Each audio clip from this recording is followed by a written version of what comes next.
Oke, selamat hari Minggu, Bapak Ibu Saudara yang kasih Tuhan. Apa kabar semuanya? Puji Tuhan baik. Oke, ini ada bonus ya, kita dapat summer di akhir-akhir summer. Biasanya udah dingin, Labor Day itu kadang-kadang udah mulai dingin.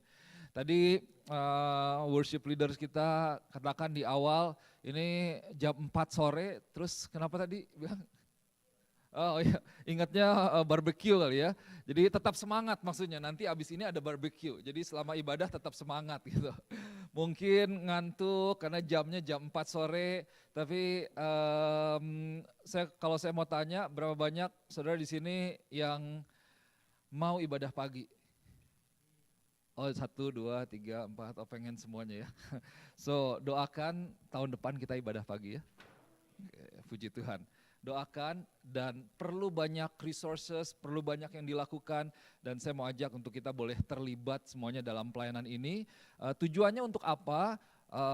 Yang utama bukan oh ya jadi enak ya pastor ya, biar lebih enak. Well lebih enak mungkin lebih enak, yang jauh lebih nggak enak ya, lebih pada bangun pagi. Tapi saya percaya kita bisa melayani orang lebih baik lagi dan ya itu intinya kita bisa bertumbuh lebih baik lagi di dalam Tuhan ya.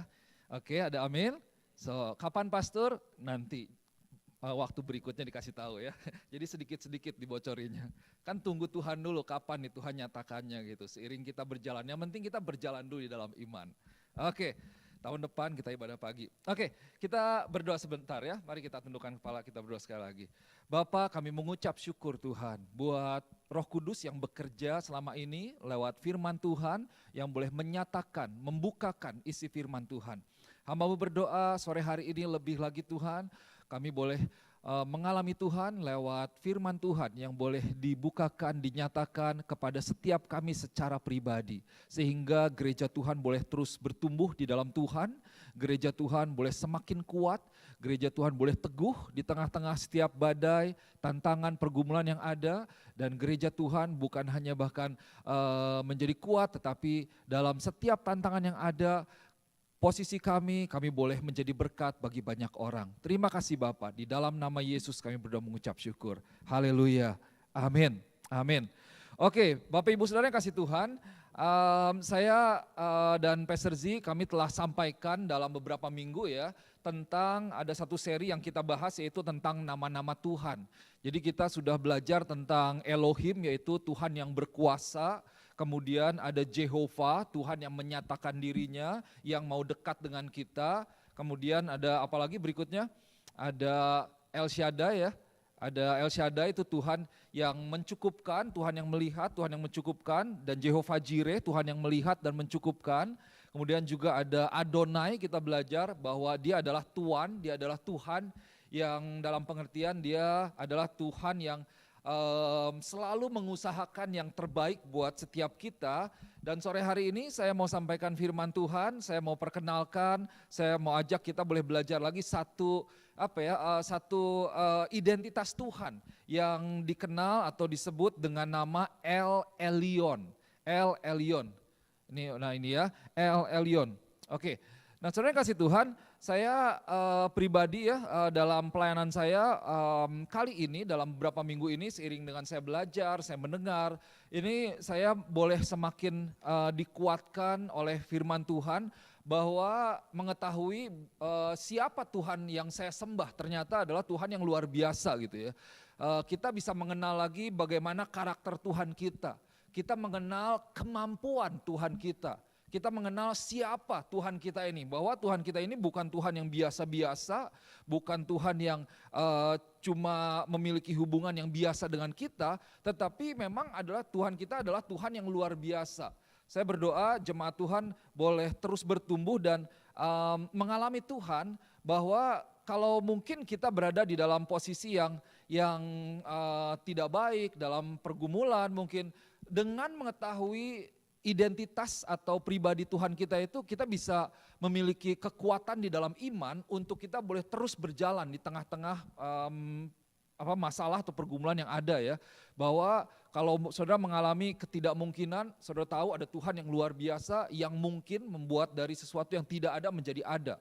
Kalau saudara merasa sendiri, kita boleh tahu bahwa ada Tuhan yang selalu mengejar kita. Bahkan memberikan yang terbaik untuk kita boleh memiliki satu hubungan yang dekat dengan Tuhan. Jadi bukan Tuhan yang meminta kita mengejar Dia, tapi Tuhan membuktikan bahwa Dia yang terlebih dahulu mengejar kita gitu. Dan mungkin saudara ada dalam posisi yang baik gitu. Tetapi kita boleh ingat juga bahwa kalau kita dalam posisi yang baik, kita di sini adalah jemaat Tuhan, gereja Tuhan untuk menyatakan firman Tuhan. Karena ada banyak orang di sana yang kehilangan pengharapan, yang membutuhkan Tuhan. Jadi kita bisa menyampaikan kepada mereka bahwa Tuhan kita ini bukan hanya Tuhan sekedar Tuhan. Yang mungkin orang lain sembah, tetapi memang Tuhan yang sudah kita pelajari, Tuhan yang luar biasa, Tuhan yang baik, Tuhan yang dekat dengan setiap kita, Tuhan yang mampu. Dan Tuhan yang memang luar biasa. Nah sore hari ini kita akan belajar satu nama ini, yaitu El Elyon. Ini artinya apa? Secara sederhana artinya itu the God Most High. Jadi Tuhan yang maha tinggi. Nah saya mau ajak saudara untuk kita buka Alkitab kita dari kitab Kejadian pasal yang ke-14. Ini setelah saya renungkan, ini satu firman Tuhan, satu perikop yang cukup dalam, cukup banyak kebenaran di dalamnya. Jadi saya akan sampaikan dalam 2 minggu ke depan, ini menjadi bagian yang pertama dan minggu depan kita akan belajar lebih dalam lagi. So, Kejadian pasal yang ke-14, Genesis 14, ini secara singkat saya mau sampaikan, ini adalah sebuah pasal di mana kalau saudara lihat di dalam judulnya itu istilahnya ada peperangan ya, dan bagaimana Abram ini dia menyelamatkan Lot. Lot itu siapa? Lot itu adalah sepupu dari keponakan dari Abram. Nah saudara, Abram ini suatu saat dia berada dalam sebuah situasi di mana situasi ini sangat berat gitu. Situasi yang berat bukan hanya secara fisik tapi juga secara mental. Kenapa? Karena pada waktu itu ini terjadi sebuah peperangan dan bahkan bukan hanya satu tapi peperangan demi peperangan di mana ada raja-raja, kalau saudara baca nanti di rumah ya, ada nama-namanya di situ, ada kalau nggak salah ada 9 raja dan mereka saling berperang gitu. Wah ini kalau dibikin film kolosal ini menarik sekali. Dan ada satu raja, raja ini namanya siapa ya? Sebentar, namanya siapa tuh? Kedorlaomer atau siapa ya? Dan ada satu raja yang dia berkongsian, dia berkoalisi gitu ya, dia bergabung dengan raja lain dan dia mengalahkan kumpulan raja-raja lain, termasuk di dalamnya yaitu Raja Sodom dan Raja Gomorrah. Nah ingat waktu suatu saat Abram dan Lot itu mereka berpisah ya, dan Lot memilih tanah apa yang Lot pilih. Karena Abraham bilang, oke kamu pilih deh sekarang mau yang mana. Dan Lot pilih Sodom, karena apa yang Lot perhatikan bahwa Sodom itu lebih hijau, lebih baik secara pemikirannya. Tetapi ternyata pada akhirnya membawa kepada satu hal yang tidak baik. Jadi saudara yang kasih Tuhan, kalau kita mau menginginkan sesuatu, kita lebih baik berdoa kepada Tuhan. Karena apa yang kita lihat belum tentu yang terbaik dari yang bisa kita alami.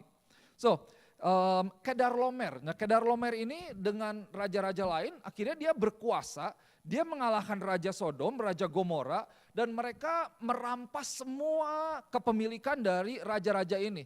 Jadi ini dua koalisi besar kayak pemilihan presiden di Indonesia gitu ya, rame lah sekarang. Jadi mereka saling bertarung dan Raja Kedorlaomer ini dengan beberapa raja mereka menang dan mereka mengambil menjarah semua kepemilikan raja-raja yang kalah. Termasuk Raja Sodom dan Raja Gomorrah. Tapi ternyata di dalamnya itu ada seseorang yang namanya Lot dan keluarganya. Nah Lot ini kan keluarga dari Abraham. Jadi ternyata ada satu orang yang dia bisa keluar, dia lolos gitu dan dia datang kepada Abram. Dia cerita kepada Abram, Abram ini nih, ini kalah begini-begini dan Lot ditawan. Lot ini dibawa, kepemilikannya semuanya diambil oleh Raja Kedorlaomer ini gitu dan raja-raja yang lain. Nah kita lihat di ayat yang ke-14 dan ayat yang ke-15 ya. Kejadian pasal yang ke-14 ayat 14 dan 15. Firman Tuhan katakan seperti ini.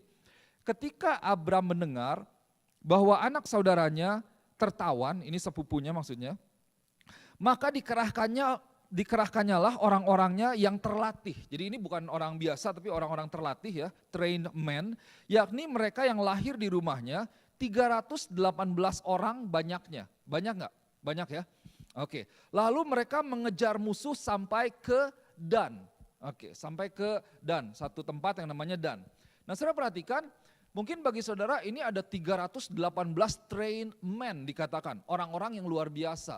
Tapi saudara bayangkan, Abram ini dia begitu dia mendengar akan keponakannya Lot, dia mau menyelamatkan Lot.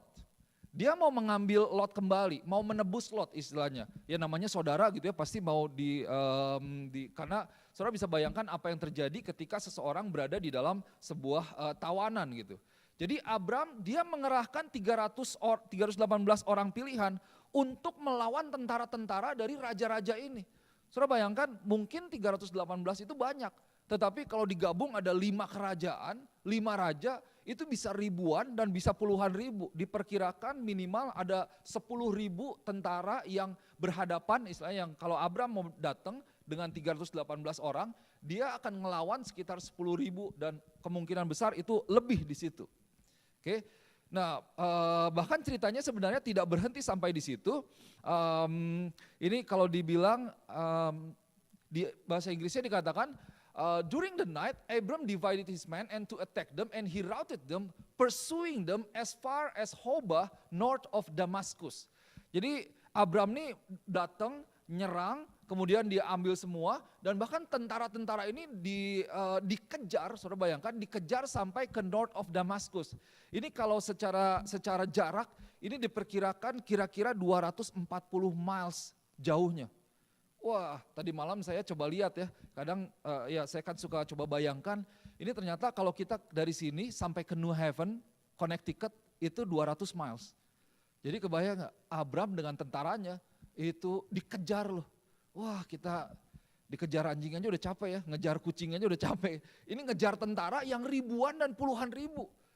Kan satu hal yang kayaknya tidak mungkin ya. Satu hal yang luar biasa, kalau menurut saya luar biasa, bagaimana mungkin 318 ini mengejar sepasukan tentara yang luar biasa, yang lebih terlatih dari orang-orang yang biasa.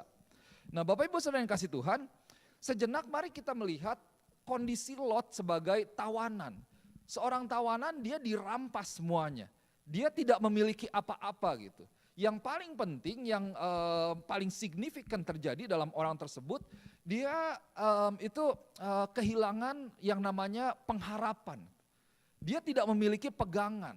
Dia takut gitu ya, pasti berada di dalam tawanan ini, masa depan saya seperti apa yang akan terjadi dalam diri saya. Dan bisa jadi dia tidak bisa melihat lagi masa depan dia. Saudara kalau belajar, mungkin orang yang pernah masuk berada di balik jeruji penjara, ya, itu kan deg-degannya minta ampun ya. Gitu. Saya belum pernah cerita, nantilah mungkin tahun depan saya akan cerita, saya pernah seperti apa yang dirasakan oleh, ini bukan rahasia umum, berada di balik jeruji penjara. Wah, pastor kaget nggak? Kaget nggak? Nanti ya ceritanya. Setelah 20 tahun mungkin nanti akan dibukakan. Gitu.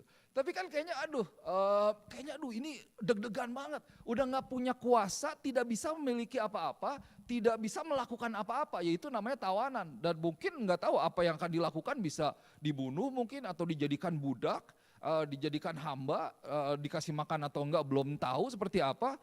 Nah tapi Bapak Ibu saya yang kasih Tuhan, yang penting seperti ini bahwa mungkin kita ini saat ini tidak seperti Lot yang berada di dalam tawanan secara fisik. Di tawanan dari raja atau orang lain. Kita berada di dalam negara yang merdeka. Kita mengucap syukur atas kemerdekaan yang ada. Kita menghargai para pahlawan yang sudah berjuang. Gitu. Freedom is not free. Tapi ada orang-orang yang berjuang. Tetapi Bapak Ibu Saudara yang kasih Tuhan, mungkin saat ini musuh kita yang menawan kita itu bukan raja atau kerajaan secara fisik. Tetapi raja-raja tanda kutip yang ternyata berhasil menawan roh kita, menawan jiwa kita, dan berhasil mencuri apa yang dikatakan dengan sukacita kita, kedamaian kita, pengharapan kita. Pengharapan kita akan masa depan, akan jadi apa saya nih? Atau seolah-olah pengharapan kita akan kesembuhan yang ada. Raja-raja ini mencuri pengharapan akan kondisi yang lebih baik. Wah, saya tidak tahu bagaimana saya bisa keluar dalam posisi ini, pastor. Ini kayaknya tidak mungkin. Jadi ada satu hal yang dicuri dan kita tidak tahu bagaimana untuk bisa memiliki itu semua kembali dan bagaimana kita bisa merasakan semua itu kembali. Karena seperti itu ya, bagaimana Lot ketika dia ditawan dan dia tidak punya pikiran bahwa bagaimana nih saya bisa memberitahu sanak saudara saya. Kalaupun mereka tahu, Bagaimana mereka bisa membebaskan saya? Bahwa saya ditawan oleh raja-raja yang pasukannya banyak, ini berarti perlu sebuah kerajaan lain untuk melakukan kerajaan. Tetapi Tuhan bekerja di antara semuanya itu. Nah Bapak Ibu Saudara yang kasih Tuhan, dalam kondisi yang seperti ini, di tengah-tengah kondisi yang seperti ini, Lot ini sepertinya kan kalau di dalam tawanan di penjara, ya dulu tuh adanya di bawah tanah ya biasanya seperti itu. Di dalam, di bawah tanah, dia mungkin cuma nggak tahu kalau ada jendela mungkin masih bisa melihat jendela ke atas. Tapi intinya Lot dia perlu ada seorang pribadi atau seseorang atau kuasa yang lain yang lebih besar dari raja yang menawan dia, betul ya? Jadi perlu ada otoritas atau kuasa yang lebih tinggi atau ada tentara yang lebih berkuasa, yang lebih hebat dari mereka-mereka yang menawan Lot.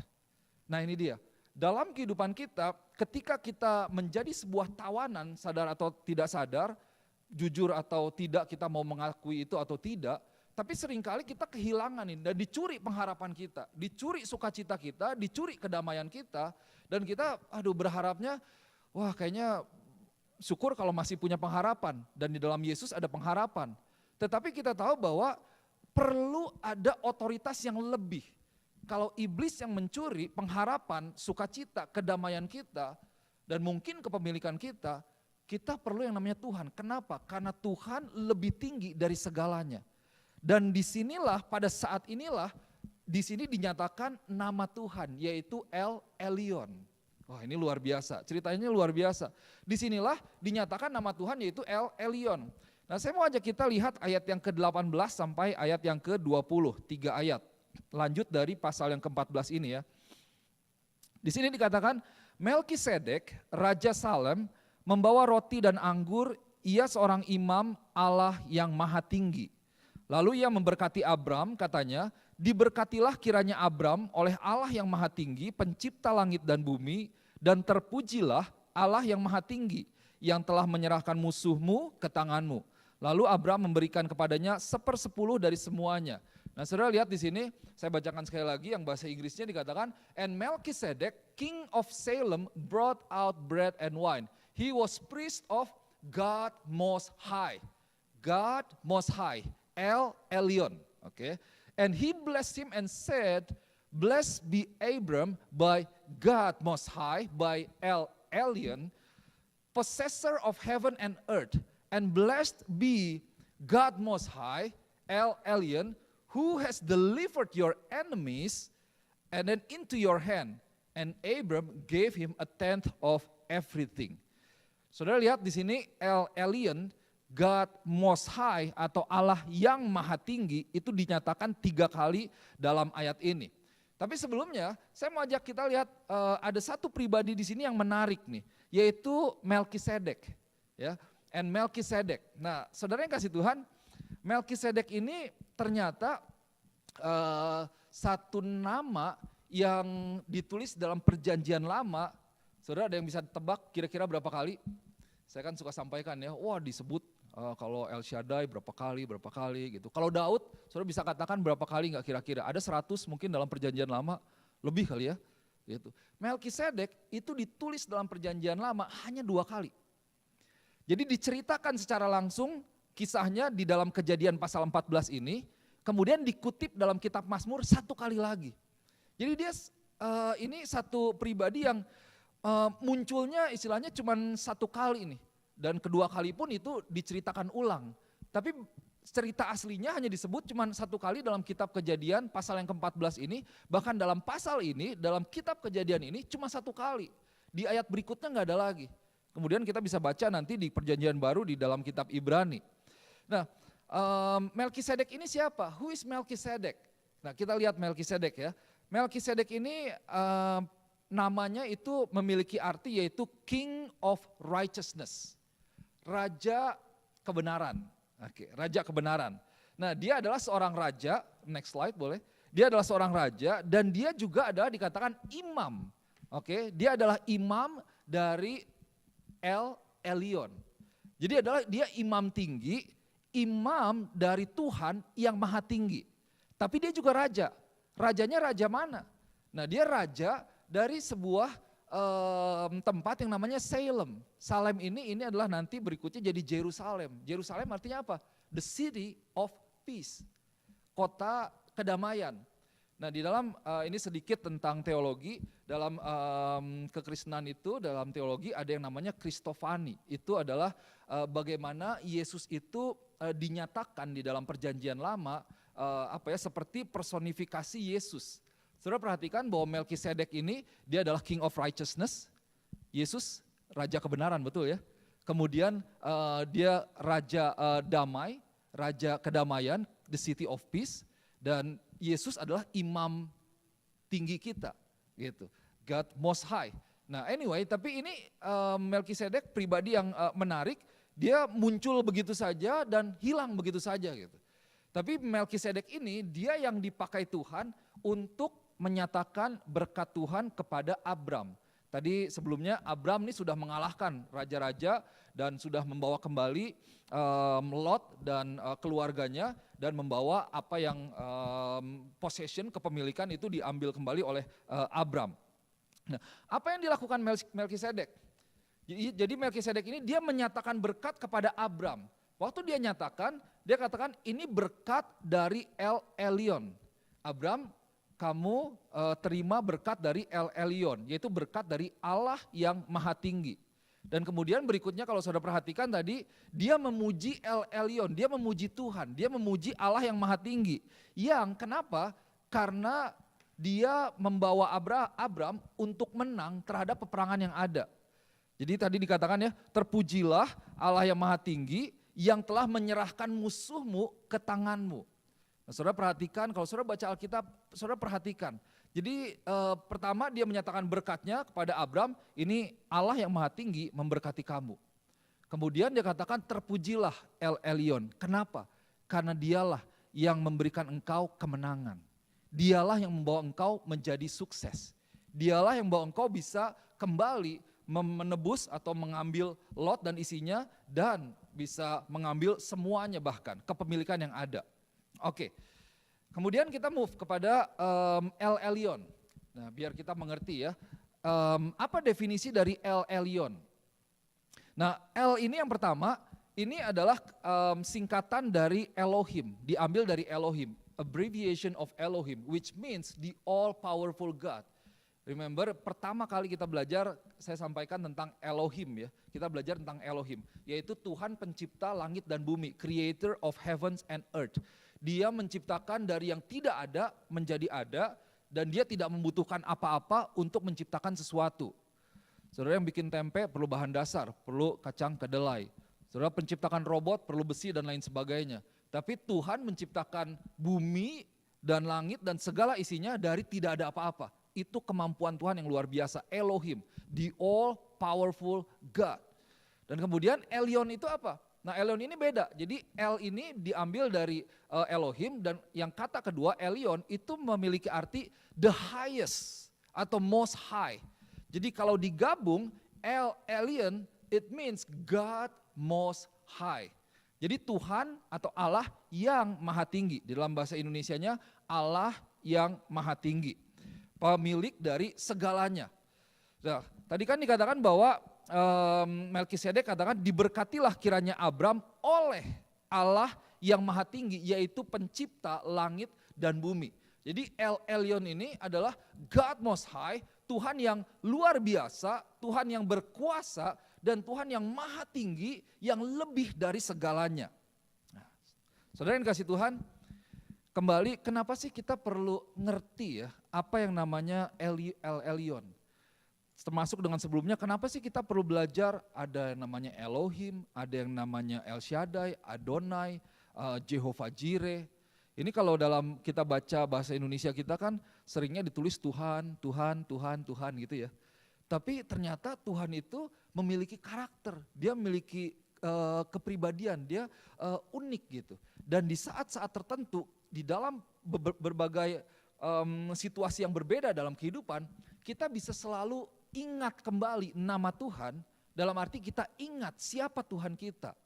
Kalau saudara menghadapi sebuah ketidakmungkinan, saudara ingat ada Elohim, Tuhan yang mampu bekerja di luar nalar kita. Betul ya? Kalau saudara sedang membutuhkan sesuatu, saudara ingat, dia adalah Jehovah Jireh. Bahwa Tuhan menyediakan, supply, dan seterusnya dan seterusnya.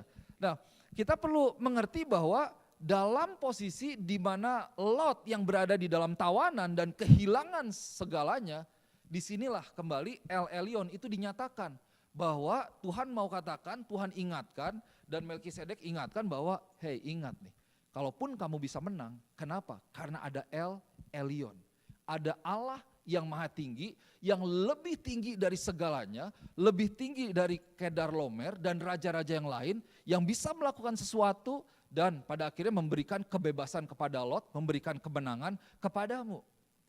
Nah, Bapak Ibu Saudara kasih Tuhan, bagaimana aplikasinya dalam hidup kita? Firman Tuhan itu berkuasa dan Tuhan mau, karena ada prinsip secara rohani, ada kebenaran rohani yang kita percaya dalam iman, ketika kita percaya itu bekerja dalam hidup kita. Jadi situasi itu bisa berubah karena firman Tuhan. Bahkan tubuh secara fisik bisa berubah karena iman kita kepada Tuhan. Betul ya? Kita berdoa, orang bisa sembuh. Ada banyak kesaksian, orang berdoa yang buta bisa melihat, yang tuli bisa mendengar. Kenapa? Karena iman di dalam Tuhan. Nah, kita perlu mengerti nih, siapa Tuhan kita? Siapa Tuhan yang kita sembah? Bapak Ibu Saudara yang kasih Tuhan, di dalam kehidupan kita mungkin saat ini ada raja-raja yang mencoba untuk menguasai kehidupanmu. Yang mencoba untuk membatasi kehidupanmu, mengatur kehidupanmu, mengendalikan kehidupanmu, membuat engkau terintimidasi karenanya. Seolah-olah mereka adalah otoritas yang paling tinggi yang bisa mengatur kehidupanmu dan engkau seperti bergantung kepadanya. Engkau tidak bisa hidup tanpa raja-raja tanda kutip ini, raja-raja yang selain Tuhan. Jadi kita pada akhirnya mengalah kepadanya. Disitulah saat ini kita perlu mengerti kembali El Elyon, bahwa ada Tuhan yang lebih tinggi dari segalanya, dari segala hal yang tinggi yang ada di dalam pikiran kita, tapi ada Tuhan yang lebih tinggi. So, Melkisedek dia menyatakan berkat bagi Abram dari El Elyon. Diberkatilah kiranya Abram oleh yang maha tinggi. Blessed by God Most High, pencipta langit dan bumi. Nah, ada 3 hal yang saya mau sampaikan kepada Bapak Ibu Saudara. Yang pertama, kita lihat di sini, bahwa di situ dikatakan yang pertama, El Elyon adalah Allah yang maha tinggi. Jadi Tuhan yang melebihi dari segalanya. Ini yang perlu kita mengerti. Yang pertama yaitu the God Most High. El Elyon is the God Most High. Dia lebih tinggi dari segalanya, lebih tinggi dari semuanya, lebih tinggi dari setiap hal yang ada dalam kehidupan kita. Ini pengertiannya, sederhana. Jadi El Elyon dia lebih tinggi dari segalanya, dia lebih tinggi dari setiap hal yang ada dalam kehidupan kita. Otoritasnya lebih tinggi dari semua yang ada di bumi dan di langit. Tidak ada yang lebih tinggi dari Allah Tuhan kita. Tidak ada yang lebih tinggi dari El Elyon. Dan saudara adalah anak-anak Tuhan yang disertai oleh Tuhan, disertai oleh El Elyon. Nah, Bapak Ibu Saudara yang kasih Tuhan, mengetahui posisi Tuhan, di mana posisi Tuhan lebih tinggi dari semuanya, itu kita dapat menempatkan hal-hal yang lain pada posisi yang seharusnya. Gitu. Jadi kita tidak melebih-lebihkan. Maksud saya apa? Kadang-kadang kita menempatkan sesuatu itu lebih tinggi dari posisi yang sebenarnya. Bahwa kalau kita bilang bahwa oh iya nih, saya udah gak bisa apa-apa lagi karena sekarang saya ada dalam kondisi seperti ini. Tanpa sadar mungkin kita menempatkan orang atau sesuatu itu lebih tinggi dalam arti dia menguasai kehidupan kita. Dan kita tidak bisa berbuat apa-apa. Sementara kebenarannya bahwa ada Tuhan yang lebih tinggi, ada Allah yang maha tinggi, lebih tinggi dari semuanya. Sehingga kita bisa menempatkan hal-hal yang ada dalam hidup kita itu pada tempat yang seharusnya. Bahwa mereka ini sebenarnya ada di bawah otoritas Tuhan. Ada di bawah kendali dari Tuhan. Yang punya the last saying, the last word, yang bisa mengatur, yang berkuasa, yang berdaulat itu Tuhan. Bukan apa yang mungkin ada dalam diri kita yang mengatur kehidupan kita pada saat ini. Karena hidup kita hanya diatur oleh Tuhan. Hidup kita itu bergantung kepada Tuhan. Bukan bergantung kepada yang tinggi atau tanda kutip El Elyon yang mungkin kita miliki.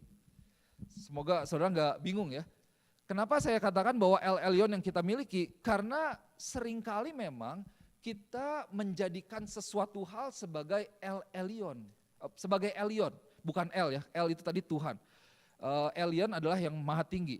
Nah kita bisa jadi menjadikan beberapa hal dalam hidup kita sebagai Elyon, yang maha tinggi dalam hidup kita.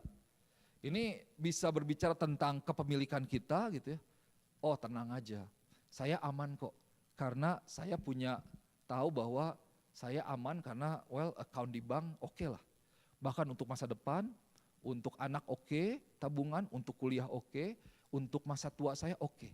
Nah jangan sampai saudara, kepemilikan saudara menjadi Elyon yang maha tinggi. Jadi kita bergantung kepadanya, saudara bisa dapatkan ya. Gitu, bahwa semuanya itu adalah berkat dari Tuhan. Tapi tempatkan Tuhan sebagai yang lebih dari semuanya. Karena Tuhan adalah sumber, yang lain adalah sumber daya. Jadi yang lain adalah resources, sementara Tuhan adalah source. Kita tidak bergantung kepada resources. Jangan lihat bos kita sebagai source, sebagai sumber.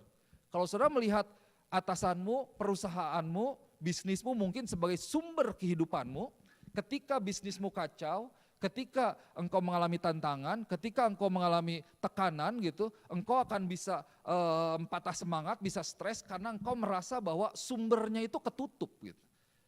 Tapi kita kembalikan bahwa itu bukan sumber, itu resources, itu sumber daya. Kita tahu bahwa Tuhan adalah sumber kita dan Tuhan bisa bekerja lewat hal-hal yang lain. Tuhan bisa bekerja memberkati kita lewat hal-hal yang lain karena Dia adalah Allah yang maha tinggi, El Elyon. Sehingga tidak ada Elyon yang maha tinggi yang kita taruh dalam hidup kita selain Tuhan itu sendiri. Nah Bapak Ibu yang kasih Tuhan, dengan mengetahui bahwa ada Tuhan yang maha tinggi, kita juga bisa belajar untuk hidup dengan rendah hati. Bahwa ternyata ada yang lebih tinggi dari semuanya, yaitu Tuhan. Terlebih untuk diri kita sendiri. Jangan kita bisa menjadikan atau memposisikan hidup kita lebih misalnya dari orang lain karena apa yang kita miliki, karena posisi kita misalnya, karena status kita, karena kemampuan kita, karena skill kita, karena kepintaran kita menempatkan orang lain seolah-olah yang lebih rendah dari kita. Kan dulu awal-awal tuh kan, saya paling sebel ya kalau orang tuh kan di sini gitu, waktu kenalan gitu, ntar ujung-ujungnya nanya statusnya apa gitu. Terus kenapa gitu emangnya gitu. Terus karena kamu statusnya lebih, kamu lebih tinggi. Gitu. Nah itu, attitude itu yang tidak boleh. Ada sebuah perkataan atau peribahasa yang mengatakan, jangan lupa ada awan di atas awan. Nah orang kan suka ngajarin begitu ya, bahwa kalau engkau pinter, ada yang lebih pinter loh. Engkau mungkin punya, ada yang lebih punya. Gitu. Engkau bisa, ada yang lebih bisa. Nah tapi dalam hal ini saudara ingat bahwa kalau di atas awan ada awan, siapa pemilik awan? Siapa yang menciptakan awan? Semuanya ternyata lebih tinggi dari semuanya. Gitu. Nah kita ini bukan belajar bahwa jangan menghormati ya. Jadi udah aja biarinlah karena kita menghormatinya hanya Tuhan, karena Tuhan yang paling tinggi. Enggak, Alkitab ajarkan untuk kita menghormati. Hormatilah ayah dan ibumu, gitu supaya apa? Panjang atau lanjut umurmu, gitu. Nah ini sebagai orang tua kita perlu ajarkan kepada anak-anak kita. Jadi kita hormati otoritas, hormati supervisormu, hormati bosmu, hormati pemimpinmu, hormati pastormu, bukan sebagai ini saya sampaikan ini sengaja karena saudara jangan takut untuk mengajarkan kepada anak bahwa firman Tuhan katakan hormatilah ayah dan ibumu. Ini kan sama kayak saya lagi ngomong nih. Kalau saudara takut menyatakan itu, wah anak kita nanti jadi gak hormat. Wah mentang-mentang orang tua ya bisanya pakai firman Tuhan, kan gak gitu. Tapi kita ajarkan kebenaran, itu yang kita ajarkan. Jadi intinya kita menghormati otoritas yang ada, tentu dalam hikmat Tuhan, dalam posisi-posisi yang benar tentunya, dan tidak abuse.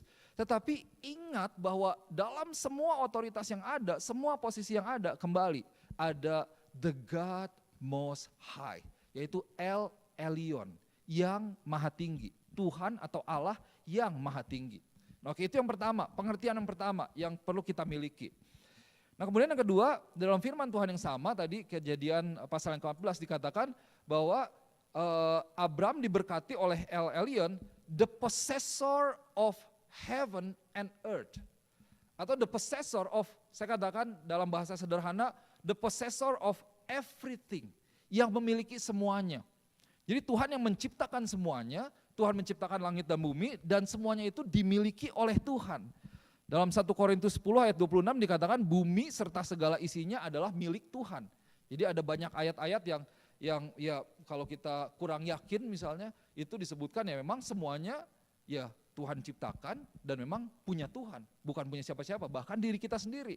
Tuhan ciptakan kita dan kita dimiliki oleh Tuhan. Nah ini satu konsep yang gereja Tuhan kita perlu mengerti. Kenapa? Karena kalau kita tidak mengerti, kita akan menganggap bahwa oh ya Tuhan, ini hidup saya adalah punya saya. Waktu saya punya saya. Uang saya punya saya. Wah saya kan kerja double, triple, ngapain Tuhan minta-minta uang saya? Nah itu punya saya. Nah padahal semuanya adalah punya Tuhan.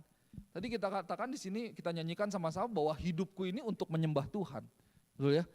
Hidupku ada di sini untuk mengagungkan nama Tuhan, untuk menyaksikan Tuhan. Dalam arti apa? Kalau Tuhan memiliki segalanya, berarti Tuhan adalah sumber dari segalanya. Nah, kalau kita mau naik gaji, kita datangnya ke bos apa ke security? Ke bos dong, benar ya? Udah nih 1 tahun, gimana ada review enggak gitu kan, istilahnya gitu. Saya udah gini loh, apalagi kalau yang pinter bisa kasih data-data dan lain sebagainya. Jadi datang ke sumbernya, yang punya uangnya. Begitu. Kalaupun datang ke bagian keuangan mungkin perlu tanya dulu, tapi tetap ada sumber yang memiliki semuanya, yang bisa mengeluarkan semuanya. Nah Tuhan adalah sumber dari segalanya. Kita ini cuma pengusaha dan kita adalah penikmat berkat Tuhan. Kita mengusahakan apa yang Tuhan percayakan kepada kita, resources, sumber daya yang Tuhan percayakan kepada kita, dan kita mengelola itu semua, dan kita menikmati berkat dari Tuhan. Tapi setiap berkat, semua yang kita miliki itu adalah sumbernya siapa? Tuhan kita. Karena dia katakan, tadi Melkisedek nyatakan bahwa El Elyon sumber atau pemilik dari segalanya. Pemilik dari langit dan bumi. Dia yang menciptakan, dia yang memiliki. So, kita bisa renungkan dalam hidup kita. Dengan kita tahu hal ini, dengan kita mengerti hal ini, bahwa Tuhan pemilik dari segalanya, apa yang bisa kita nyatakan, yang bisa kita lakukan, atau konteksnya itu apa yang secara nyata yang saya lakukan dengan mengetahui bahwa Tuhan adalah pemilik dari kehidupan saya, seperti Tuhan yang memiliki semuanya. So yang pertama tadi Bapak Ibu sekalian kasih Tuhan, the God Most High, Allah yang maha tinggi, lebih tinggi dari semuanya. Dan kemudian yang kedua, El Elyon adalah possessor of heavens and earth, possessor of everything, pemilik dari segalanya. Nah yang ketiga, ini El Elyon adalah penyelamat kita, pembebas kita, our deliverer, our deliverance. Ini Kejadian 14 ayat 18 sampai 20, di ayat yang ke-20, saya bacakan sekali lagi, verse 20, di sini dikatakan, terpujilah Allah yang maha tinggi, yang telah menyerahkan musuhmu ke tanganmu. Oke ya. Terpujilah Allah yang maha tinggi, blessed be God most high, El Elyon, who has delivered your enemies into your hand. Nah ini nanti saya akan sambung minggu depan ya. Kenapa di sini ditulis, and Abram gave him a tenth of everything. Setelah itu Abraham memberikan 1/10 dari apa yang dia dapatkan kembali. Nah ini saudara mungkin buka ini, wah ini kayaknya yang ini tutup deh Alkitabnya gitu. Belakangan gitu ya. Nanti saya akan bahas khusus supaya bisa mengerti, jadi nggak mengerti setengah-setengah. Maksudnya apa? Imam Melkisedek, the king of righteousness, itu dia menyatakan, dia mengingatkan kepada Abram bahwa Tuhanlah yang menyelamatkan Abram. Jadi Tuhanlah yang memberikan kemenangan kepada Abram. Tuhan yang membuat Abram sukses dalam misinya menyelamatkan Lot, membawa kembali Lot, dan pada akhirnya mengambil setiap hal yang telah dicuri oleh musuh, oleh raja-raja itu sendiri. Saudara mungkin berpikir bahwa oh ya tadi dikatakan ada 318 trained men, ada 318 orang pilihan, terlatih, mengalahkan tentara dan dari Raja Kedorlaomer dan raja-raja lainnya. Tapi saudara, 318 dibanding dengan 10.000 saya katakan banyak nggak? Nggak banyak. Mungkin nggak? Kalau saya pikir nggak mungkin juga. Bukan karena kita analisa secara manusia aja gitu ya.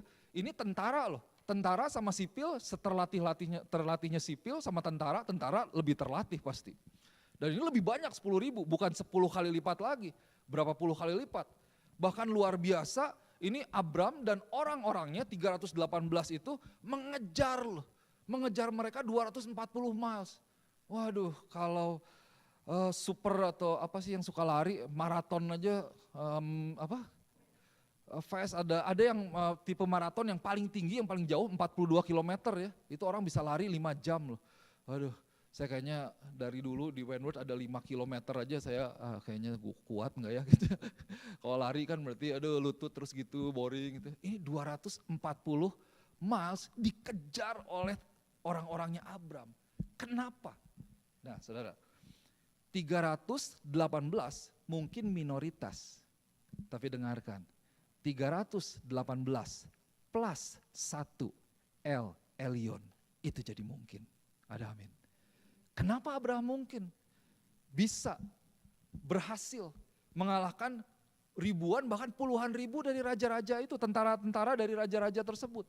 Karena Abraham disertai oleh El Elyon yang mana lebih tinggi kuasanya, lebih tinggi otoritasnya, lebih tinggi kemampuannya, lebih tinggi dari segalanya. Nah Bapak Ibu Saudara yang kasih Tuhan, mari kita lihat, mari kita mengerti bahwa Tuhan kita adalah Tuhan yang Elohim, Tuhan yang El Shaddai, Tuhan yang berkuasa, Tuhan yang melihat kondisi kita, Jehovah Jireh, Tuhan yang memenuhi kebutuhan kita. Dia juga adalah Allah yang Adonai, yang menginginkan sesuatu yang terbaik untuk setiap anak-anaknya, menjaga, merawat, mengusahakan yang terbaik untuk kita. Dan Tuhan itu adalah El Elyon, God Most High, yang beserta, berjalan bersama-sama ada dalam setiap musim dalam hidup kita. Sehingga bersama dengan El Elyon, siapa musuh kita? Ada amin. Sudah bisa dapatkan. Bersama dengan El Elyon, bersama dengan Tuhan, God Most High. Tuhan yang lebih tinggi dari semuanya. Dia bisa memberikan kemenangan buat kita. So mungkin saudara pikir bahwa kembali, waduh saya ini gak bisa nih Pak, susah gitu. Atau saudara menjadi tawanan tadi ya, sukacitamu hilang, pengharapanmu hilang, kedamaianmu hilang karena engkau pikir ada sesuatu yang mengendalikan, mengatur hidupmu selain Tuhan. Dan ingat, apapun itu, kita ingat bahwa ada the God Most High, El Elyon, possessor of everything. Tuhan yang beserta dengan kita. Nah, kembali masalahnya ini ada El Elyon, ada God Most High, dan ada Elyon tanda kutip. Elyon kita sendiri, yang tinggi yang kita taruh dalam hidup kita. Kalau orang Manado kan kita punya istilah itu ya, kita P ini kan, nah tapenya banyak. Kita P papa aja, wah, kan maksudnya, tenang. Ada dia yang punya posisi di kejaksaan, di kepolisian. Itu kan refer kepada yang tinggi ya. Kita bergantung kepada mereka gitu. Kita P ini maksudnya om saya, ini saya begitu, punya kekuasaan. Saya dulu tetangga jenderal, Tengjen. Enggak jenderal, Tengjen. Karena selang satu rumah emang Tengjen, jenderal, Panglima Kodam 3 Siliwangi. Karena kakek saya tentara, saya dapat rumah di sebelah, ya bertetangga dengan Tengjen. Waktu saya pernah ditangkap polisi karena nggak punya SIM waktu itu, ya nyetir aja. Ditangkap polisinya, kamu wah galak kan, keluarin aja KTP. Set, polisinya langsung ciut, oh kamu rumahnya di Jalan Sumbawa katanya. Kamu siapa katanya. Terus saya kasih, udah Pak gimana beres aja. Malah polisinya, nanti kamu bilang-bilang sama om kamu katanya. Nanti kamu bilang-bilang, jadi polisinya yang takut. Kenapa? Karena Tengjen gitu. Tapi itu contoh maksudnya untuk membuktikan bahwa ya memang jadi ya otoritas kan kalah. Kalau di Indonesia kan begitu ya, istilahnya lu punya siapa gitu, siapa backing lu gitu. Kalau backingnya lebih tinggi ya kalah lah, gak berani. Nah dalam hidup kita ini seringkali kita menaruh satu hal yang lebih tinggi atau yang tinggi yang kita pegang gitu. yang kita jadikan pegangan dalam hidup kita? Apakah posisinya yang lebih tinggi? Apakah statusnya yang lebih tinggi? Apakah hartanya mungkin yang lebih banyak? Gitu. Saudara kalau ngomong sama orang lebih kaya, apakah jadi beda enggak? Apakah saudara jadi tunduk gitu? Bukan berarti jadi sombong gitu ya. Tapi kalau engkau memiliki sikap yang berbeda, wah engkau perlu tahu siapa dirimu. Bahwa dirimu berharga bukan karena apa yang engkau miliki. Benar enggak? Gitu. Saya harus berani sebagai gembala, saya mengembalakan dalam hal ini bukan hanya Rochester loh, dan di Boston. Gitu. Saya enggak, kalau soal firman Tuhan, bukan karena mungkin ada orang-orang yang punya lebih dari saya dan lebihnya 10 bahkan 100 bahkan 1000 kali lipat, bukan berarti saya jadi ciut, enggak. Tapi bukan jadi sombong juga, sesuai dengan posisinya. Gitu. Tapi kalau kita memposisikan diri kita melihat bahwa oh ya dia uangnya lebih banyak, jadi dia ngomong apa aja jadi nurut. Nah kita menjadikan kepemilikan lebih tinggi, the most high, Elion dalam hidup kita. Atau mungkin ya orang yang kekuasaannya lebih tinggi, yang lebih dihormati, yang lebih berkuasa, di mana pada akhirnya kita hormat, kita ikut, kita tunduk gitu ya, kita nurut, kita ngalah, mungkin kita berserah, kita bergantung kepadanya. Seolah hidup kita bergantung kepada tanda kutip Elion yang ada, yang kita taruh sendiri dalam hidup kita. Kembali ya, apakah orang, kepemilikan dan lain sebagainya, posisi, atau mungkin juga apa yang ada dalam pikiran kita nih. Ini bisa menawan kita, tanpa sadar kita ditawan oleh kubu-kubu pemikiran manusia yang pada akhirnya membatasi pekerjaan kita dan kita lupa bahwa ada Tuhan yang lebih tinggi. Dalam arti apa? Ada firman Tuhan yang lebih tinggi dari segalanya, yang berkuasa. Mungkin doktermu bisa jadi Elion, sehingga perkataan doktermu itu sudah menjadi satu vonis terakhir dalam hidupmu. Tapi ingat, ada Elion, God Most High, yang He has the final say. Kalau dokter bilang vonis begini, tapi Elion, Tuhan, Allah yang Maha Tinggi, katakan berbeda, beda enggak? Beda, ada amin. Kalau mungkin secara situasi kita, mentok, ketemu tembok. Tapi kita tahu ada Elion, engkau bawa kasusmu kepada Tuhan yang Maha Tinggi. Dia yang punya perkataan terakhir, yaitu apa? Firman Tuhan. Maka dari itu kita percaya kepada firman Tuhan. Apapun itu, siapapun itu, jangan sampai Elion yang kita miliki itu mengalahkan posisi Tuhan. Tapi kita ingat selalu, seperti apa yang dialami Lot, contohnya dalam posisi yang tidak mungkin, yang di bawah tanah, mungkin di penjara, dia hanya bisa melihat ke atas. Perlu otoritas yang lebih tinggi, perlu satu kekuasaan yang lebih tinggi yang dapat membebaskan dia, termasuk juga dengan Abram yang perlu dituntun untuk membebaskan dengan otoritas kekuasaan yang lebih tinggi. Dan pada akhirnya 318 Abram plus 1 Elion itu bisa membawa pembebasan kepada Lot. Nah Bapak Ibu Saudara yang kasih Tuhan, mari kita boleh hidup bergantung kepada Tuhan. Bukan kepada situasi atau apa yang terjadi hari ini, apa yang kita alami hari ini, dan hidup kita ini bukan ditentukan apa kata orang loh, betul ya? Hidup kita tidak ditentukan apa kata orang, bukan dikendalikan oleh dalam kutip raja-raja yang terus berusaha untuk mencuri iman kita, mencuri sukacita kita, atau mencuri kedamaian kita. Tapi kita ingat kembali, ada Elion. Nah kembali saudara, bukan berarti saya mengajarkan ini bahwa oh iya, udah gak usah dengerin dokter, gak usah dengerin lawyer, gak usah dengerin guru gitu ya. Pokoknya firman Tuhan semuanya dilawan, dilabrak, enggak dong. Tuhan kasih otoritas kita dengarkan, ada bagian Tuhan, ada bagian kita. Tetapi dalam kondisi-kondisi tertentu kita kembali kepada Tuhan. Kita bawa kasus kita kepada Tuhan, kita berharap kepada Tuhan. Saya mau tutup dengan ilustrasi ini. Kalau di Indonesia itu kan ada pengadilan itu kan macam-macam ya. Ada pengadilan kelas 1 Bandung misalnya gitu. Terus ada pengadilan apa lagi? Pengadilan tinggi. Tetapi ada yang namanya Mahkamah Agung. Di sini Mahkamah Agung dikenal sebagai apa? Supreme Court. Ini Supreme, kenapa saya udah bayanginnya makanan gitu ya. Supreme. Nah saudara, kalau engkau masuk dalam pengadilan yang pertama, engkau tidak puas, engkau bisa banding. Masuk ke pengadilan tinggi misalnya. Ternyata kalah juga misalnya, kalah juga. Engkau bisa banding lagi. Banding sampai ke akhirnya Mahkamah Agung atau ke Supreme Court. Kalau Mahkamah Agung di Indonesia itu udah gak ada sidang-sidang lagi tuh. Tinggal tunggu aja nanti Mahkamah Agung bilang apa. Diperberat keputusannya atau keputusan yang sudah diputuskan oleh pengadilan sebelumnya ya ditetapkan sama atau justru dibatalkan. Kan begitu ya. Jadi udah tinggal tunggu dan terima aja gitu. Maksudnya apa? Ketika pengadilan yang pertama katakan bahwa vonisnya adalah ini, kemudian pengadilan berikutnya menetapkan ini, tetapi Supreme Court atau Mahkamah Agung itu bisa membatalkan keputusan perkataan dari pengadilan yang lebih rendah, betul ya? Saudara yang kasih Tuhan, Tuhan kita adalah Allah yang maha tinggi, bukan hanya Allah yang tinggi. Jadi apapun yang musuh kita katakan tentang kita, vonis bahwa kita tidak bisa apa-apa, kita berhenti sampai di sini, engkau sudah mati, engkau tidak punya masa depan, engkau tidak punya pengharapan, engkau kehilangan sukacitamu. God has the final say.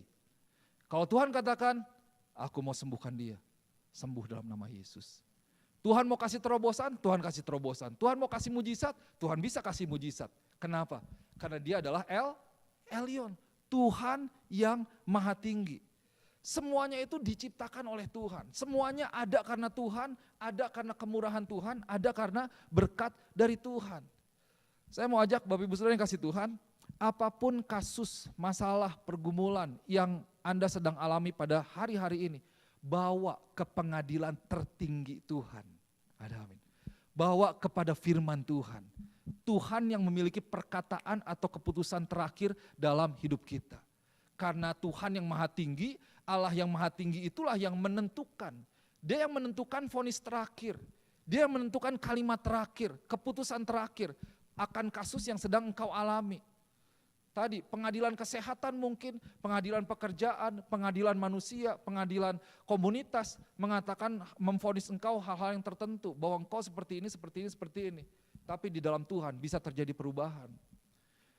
Waktu kecil saya udah divonis loh sama dokter, ini Bu anak, saya sampaikan kembali bukan yang pertama. Ini kalau diajar pelan-pelan karena anak ini udah konslet, udah bodoh. Karena saya sering step itu matanya kebalik-balik, udah muter, sampai lidah, sampai digigit. Jadi papa saya udah berapa kali taksi gak dibayar, naik delman gak dibayar, udah langganan di Boromius saya tuh punya dokter khusus. Jadi mama saya bilang, kalau kamu gak sakit ya, dulu uang untuk dokter itu bisa beliin rumah dan mobil. Saudara bayangkan gak? Cashnya itu bisa segitu. Jadi udah dibilang ini karena karena listrik di dalam otak anak ini udah ngaco, seringkali konslet, mungkin ada kabel yang putus lah dan lain sebagainya. Pelan-pelan Bu ya ajarinnya. Jadi jangan berharap untuk dia bisa jadi seperti anak yang normal, biasa. Waduh, waktu saya selesai sekolah, mama saya tuh nangis. Udah pernah divonis seperti itu, tapi Tuhan bekerja. Kasih karunia Tuhan loh. Saya kalau melihat apa yang Tuhan kerjakan dalam kehidupan saya mengalami, saya lihat bahwa Tuhan adalah Tuhan yang luar biasa. So dalam kehidupan saudara, engkau ingat nama Tuhan. Berkali-kali nih ya. Kenapa kita perlu ingat nama Tuhan? Supaya ada iman. Nah kadang-kadang mata kita ini tertutup oleh apa yang kita alami, apa yang kita lihat, apa yang kita dengar secara manusia. Padahal Elyon has the final say. Apa yang firman Tuhan katakan? Imani, berjalan bersama dengan Tuhan. Itulah yang seharusnya terjadi dalam hidup kita. Ada amin. Amin. Puji Tuhan. Mari kita berdoa sejenak untuk firman Tuhan. Bapak mengucap syukur buat firman Tuhan pada sore hari ini. Hamba-Mu berdoa, benih firman Tuhan ini tertanam dalam hati setiap jemaat Tuhan. Dalam hati yang baik, dalam tanah yang subur. Hati setiap jemaat-Mu menjadi tanah yang gembur Tuhan. Yang siap, yang boleh terus menerima benih firman Tuhan sehingga firman-Mu itu boleh bertumbuh menjadi satu pohon yang kuat, berakar kuat. Dan kalau mungkin nanti di depan ada masa-masa yang sulit, kami boleh selalu kembali kepada Engkau Tuhan. Atau mungkin Tuhan boleh pakai jemaat Tuhan. Mungkin dari mereka ada keluarganya, ada teman-temannya yang mengalami hal-hal yang tidak baik. Biar Tuhan boleh pakai jemaat Tuhan untuk menjadi saluran berkat Tuhan, membawa kabar baik kepada setiap mereka. Dan biar saat ini di dalam nama Tuhan Yesus, hamba-Mu berdoa, iman boleh bangkit. Pengharapan boleh bangkit kembali, boleh ada sukacita, kedamaian dari Tuhan. Biar Tuhan yang boleh memberikan semuanya itu kembali kepadamu. berharap bergantung kepada Tuhan, bersama dengan Tuhan, engkau akan melakukan hal yang luar biasa. Bersama dengan Tuhan, engkau akan mengalahkan musuhmu, beribu-ribu bahkan berpuluh-puluh ribu. Engkau akan melakukan hal yang luar biasa.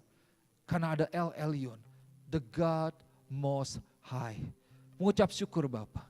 Terima kasih Tuhan. Dimeteraikan firman Tuhan, melekat dalam hati setiap kami. Jemaat Tuhan boleh bertumbuh, boleh teguh di dalam Tuhan, teguh di dalam kebenaran firman Tuhan. Haleluya. Amin. Amin. Mari jemaat Tuhan, saya mau ajak kita boleh bangkit berdiri bersama-sama. Kita boleh siapkan elemen dari perjamuan yang ada. Dan kita boleh terus arahkan hati kita kepada Tuhan.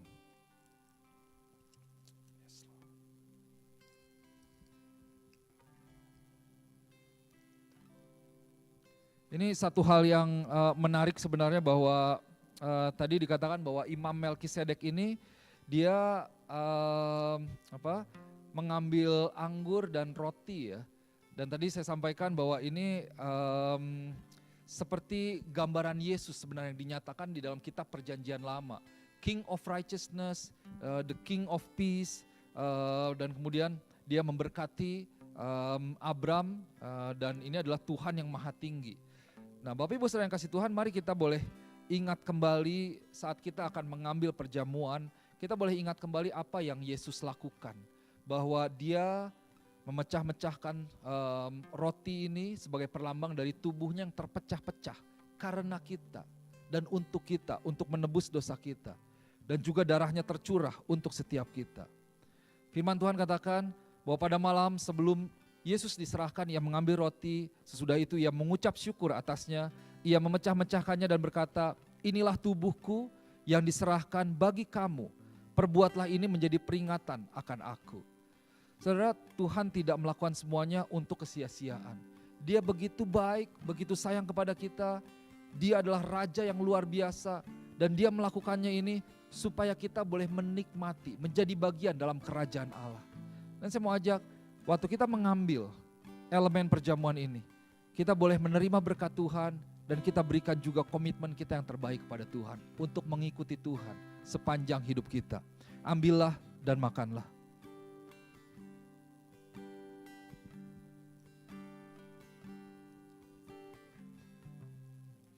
Dan sesudah itu ia mengucap syukur atasnya, ia memecah-mecahkannya dan berkata, inilah tubuhku yang diserahkan bagi kamu, perbuatlah ini menjadi peringatan akan aku. Demikian juga ia mengambil cawan, sudah makan lalu berkata, cawan ini adalah perjanjian baru yang dimeteraikan oleh darahku. Perbuatlah ini setiap kali kamu meminumnya menjadi peringatan akan aku. Mari kita tidak pernah lupa ya bahwa ini adalah perlambang dari darah yang mahal, darah yang tercurah karena dosa-dosa kita.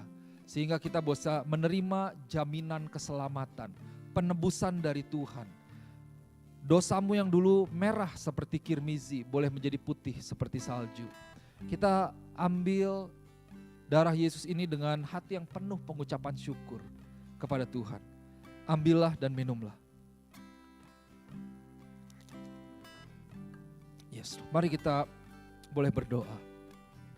Kami mengucap syukur Tuhan buat apa yang Tuhan sudah lakukan buat setiap kami. Terima kasih buat Yesus yang mati dalam hidup kami, sehingga kami boleh ditebus dari dosa yang boleh membawa kami kepada penghakiman kekal. Tetapi di dalam Tuhan, kami boleh menerima sebuah janji baru dari Tuhan, sebuah kepastian baru, bahwa kami boleh menjadi bagian dari kerajaan Allah selama-lamanya. Kami mengucap syukur Tuhan. Hamba-Mu berdoa Tuhan, biar gereja Tuhan boleh terus menjadi saluran dari berkat Tuhan. Berkat Tuhan tidak berhenti sampai diri kami di sini, tapi kami boleh terus menyalurkan berkat yang daripada Tuhan. Terima kasih Bapa. Dan pada akhirnya biar segala kemuliaan kami berikan kepada nama Yesus. Terima kasih Tuhan. Terima kasih Tuhan. Terima kasih Tuhan. Mari jemaat yang dikasih Tuhan, angkat tanganmu, terima berkat yang dari Tuhan. Bapak, kami mengucap syukur buat fellowship, buat ibadah kami pada sore hari ini. Kami mengucap syukur buat kehadiran Tuhan.